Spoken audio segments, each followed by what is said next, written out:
for the past 6 or 7 days, I've literally just been in my bed scrolling through social media. Yeah.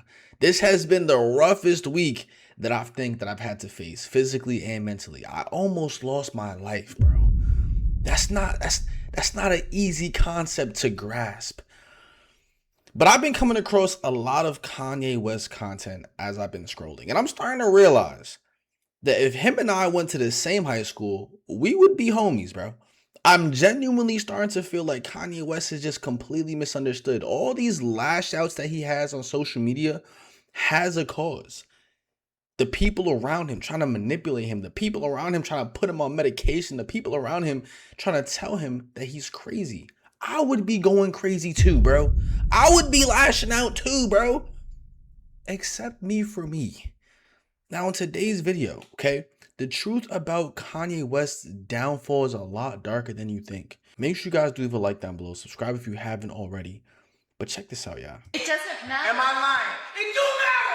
It does matter! It does matter! What is wrong that you just said, yo? You might think you know what happened to Kanye West, but most people have no idea just how dark this rabbit hole really gets. There is a chain of coincidences that paints a very scary picture of the world these celebrities live in. And as with most insane stories, this one also begins with an Ellen DeGeneres interview from May 2016. An interview where Kanye seemed different and even said some things that disturbed Ellen. Just my mom and my dad, like, pushing the confidence and just, you know, knowing that people have to be themselves and we have to fight. We're creating new shapes in the world every day, and you know, we're under attack constantly by conventional opinion, and you know, somebody's got to just plant both of their feet and say, nah, that people can be who they are. Don't tell me about being likable. We got 100 years here. We're one race, the human race, one civilization. We're a blip in the existence of the universe, and we constantly trying to pull each other down, not doing things to help each other. That's my point. It's like I'm shaking talking about, I know it's daytime TV, but I feel that I can make a difference while I'm here. And this was... And Ellen DeGeneres is going to find a weird way to spin everything he said and turn it into a joke, when in reality, everything he just said is facts. Not a one-time thing. Fast forward to November. Kanye stopped mid-concert and said this. A lot of people here tonight felt like they lost. You know why? Because y'all been lied to. Google lied to you. Yup. Facebook lied to you. Yup. Radio lied to you. Yup. Radio.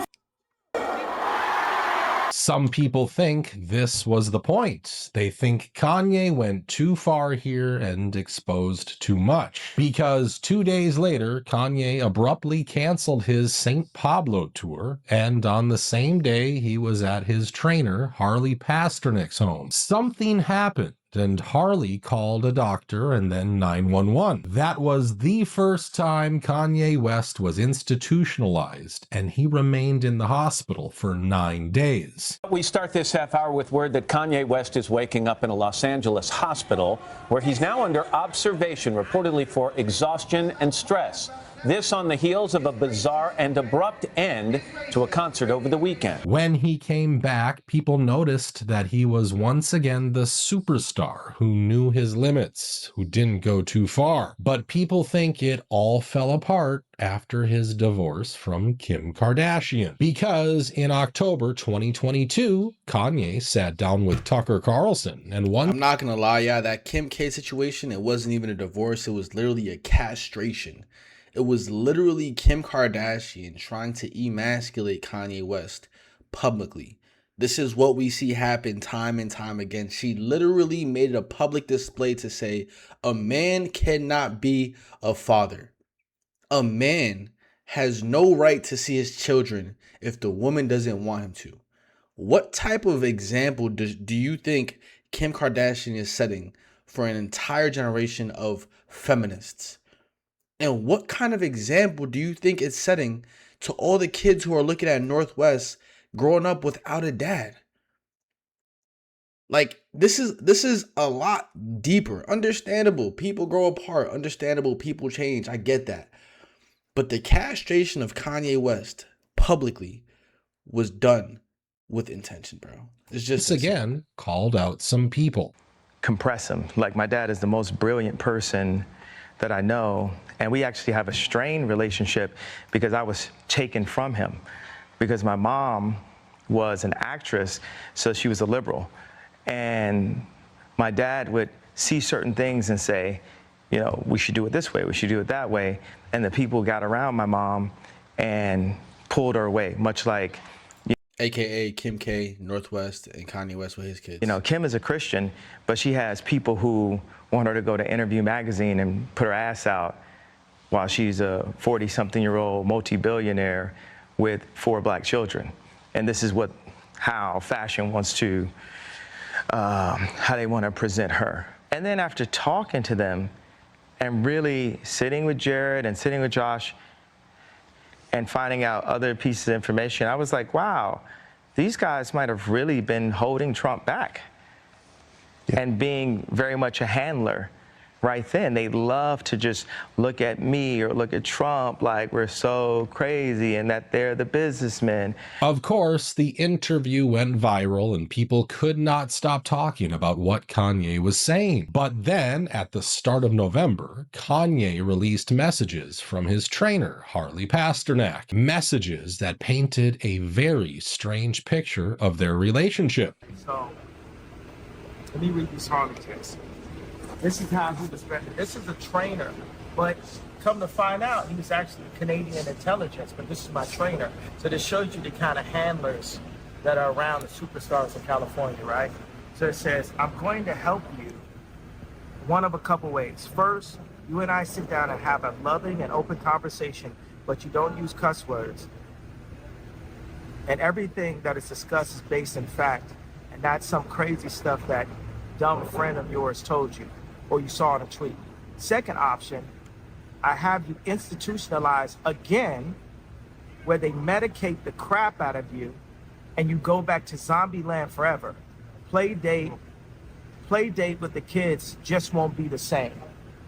This is the way a Hollywood trainer was talking to me to force me to go and apologize. A month after these messages, Kanye appeared on Alex Jones's show. But people also point out that the only major media figure who talked about these text messages was Tucker Carlson. Then West posted something remarkable on Twitter, which for some reason virtually all of American media ignored, which is odd because media outlets are not usually in the business of ignoring remarkable things, but they did. And what he posted was a picture of a text exchange that he had had with Harley Pasternak. Pasternak was explaining that West had better stop saying, quote, crazy stuff. In other words, he'd better get back on script, or else he would be severely punished. Quote, second option, if you don't shut up, quote, I have you institutionalized again, where they medicate the crap out of you, and you go back to zombie land forever. Play date with the kids just won't be the same. That's a crazy thing to say, and I'm glad Kanye West exposed that. Try if you can to imagine a more sinister threat than that, a more chilling threat than that. Do what I say or I will turn your brain to mush. People are now pointing out how Tucker was fired by Fox just a few months later. And they also can't help but notice some other strange things about Harley Pasternak, like how Ariana Grande introduced him to her then boyfriend, Mac Miller, the artist who died in 2018 due to an accidental overdose, and who died only 45 minutes before he was scheduled for a workout with Harley Pasternak, who shared this information in an interview. But this doesn't end here. You might remember actress Brittany Murphy. Well, she also died under mysterious circumstances in 2009. Her husband, Simon Monjack, came under the spotlight for the way he allegedly treated his wife before her death. Well, the crazy part is Harley Pasternak wasn't just training Monjack, but also training Brittany Murphy. In fact, he even talked to journalists about how she seemed off when her husband was around. People online just cannot imagine how one guy can be involved in so many things. And we haven't even talked about his military career yet. They look alike, right or wrong. They look alike, right or wrong. And I was working on my PhD on exercise physiology and nutrition, got recruited by the military to help run essentially the superhuman lab, this laboratory called the Defense and Civil Institute of Environmental Medicine. Right. It was incredible under Dr. Ira Jacobs, who in the world of exercise physiology, he's one of the most respected people ever. Right. He coined the term OBLA, onset of blood lactate levels. And so I was lucky enough to have him as my graduate advisor. And the area that I was interested in was how drugs and food affect muscular performance. And when you say drugs, was that like performance enhancing drugs, or are they all just kinds of drugs? Right, okay. So working for the military, I wasn't governed by the same laws that the typical person was, so I could look at the impact of certain drugs that are not everyday things. So we looked at a drug called modafinil, which was for narcoleptics. So if you give a soldier this drug, how long could they stay awake for? So you can see there are just too many strange coincidences. And all of this makes people believe that Kanye's downfall might not have been so random after all. But moving on, I want to ask a question that's been bugging me. Where the hell are all those people who were on that boat? You know, the boat with the hantavirus outbreak. Where are all the passengers? How'd we go from Kanye to the hantavirus?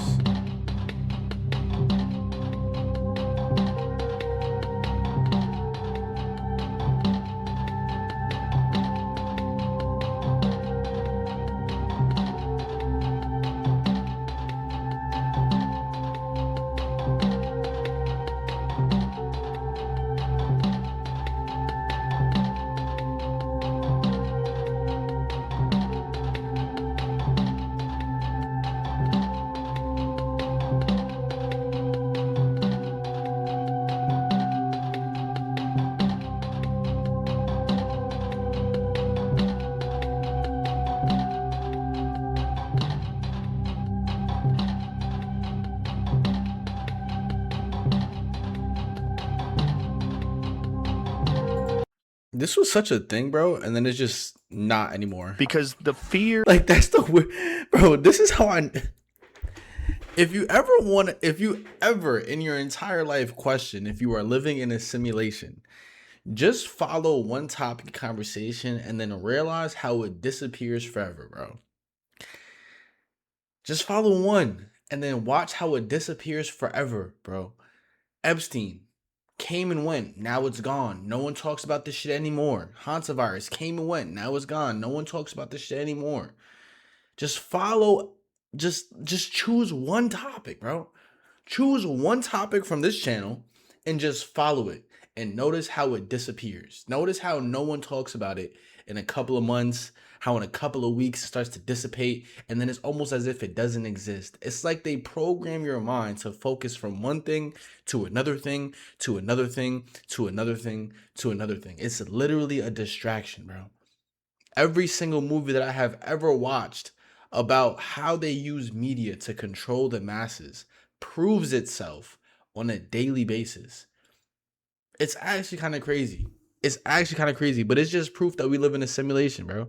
Proof. of, we talked about this yesterday with Roger Avery, the fear of these like literally demonic human beings that are running the world and don't give a fuck about human lives and enjoy watching people being tortured, enjoy watching people killed, participating in ritual sacrifice of people, and they do it in order to show that you're a part of a team and you're... We know that has always historically been a real thing, and it's been something that you look at in history, you go, God, it's so sick, it's so twisted, it's so disgusting, and everybody wants to think, thank God that's not happening now. But then when you realize, like, that might have been happening. People are saying Joe Rogan was not lying when he said this. They believe he's afraid of certain things, and that's why he has never invited David Icke to his show. Joe Rogan, who you think would have me on, given the range of things I talk about, never had me on, won't have me on. And he takes the piss out of the fact I'm talking about the reptilians. He had a bloke who's just been around not very long called Ian Carroll on recently, talking about the stuff, you know, the same stuff going round. And they were kind of having a laugh about me and the reptilians. And yet, just a few weeks earlier, he'd had two insider whistleblowers on from military projects, saying that of all the alien groups that they had been researching and were kind of they were people that were researching in the military unidentified flying objects. They call them something else now. And he was saying that you can talk about, to an extent, any of these things like the Greys, but you don't talk about the reptilians. That's shut off immediately. Why? Well, because they're running the show. The what we call the Greys are basically like almost like AI gophers, really. The reptilians are running the show. Well, the other third type that got mentioned on Mission was reptilians, but every time that they were mentioned, it was really quickly hushed up by whoever else was on the other end of the line. Shut up! Don't say that. Is what they were doing. They don't want to talk about the reptilians. They don't want to talk about the reptilian presence at all. They would talk about the tall whites and the Greys being in the lab environments. You know, not a lot, but some.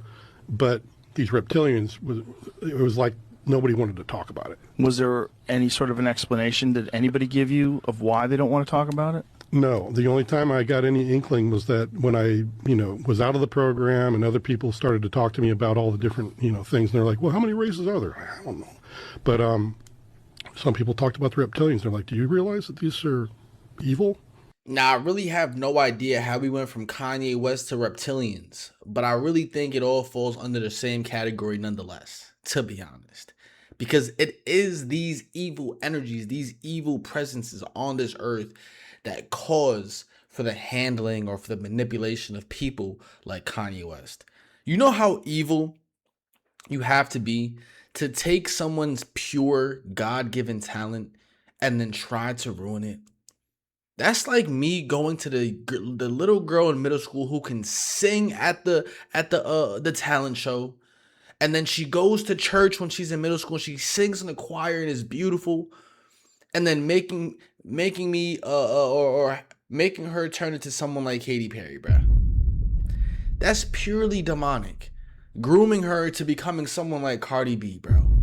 What are we doing, bro? You know how evil you have to be to corrupt an innocent spirit intentionally to use their own God-given gift against them?